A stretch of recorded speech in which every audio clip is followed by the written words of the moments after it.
Um, Boy, that's a really big question, actually.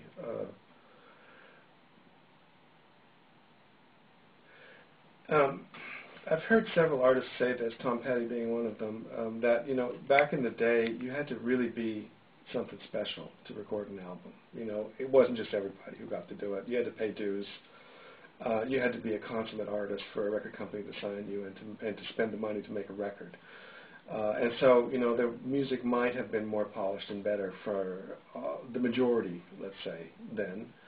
Nowadays, of course, I can buy Pro Tools, you can buy Pro Tools, we can all make records. So that's, I think in a sense, maybe the quality may have suffered. I think another thing that we've lost with technology is sort of something I talked about in class one day, the individual color that many songs have that is a result of the intonation, being slightly out of tune in certain characteristic ways that give it that sound.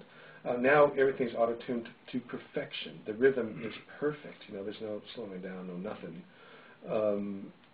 And so, we've kind of lost that color that made music distinct and individual, where now it all sounds kind of the same. I think another thing in this regard is that it's so easy now to record these things, right? So a person goes into the studio, and I think this is in one of the readings.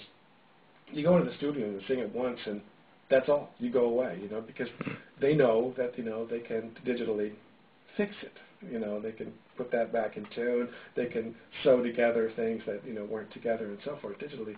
And one thing that's lost there is the kind of art that was the result of hard work, where people would go into the studio and put down 60 takes or 100 takes until they got one that just was right.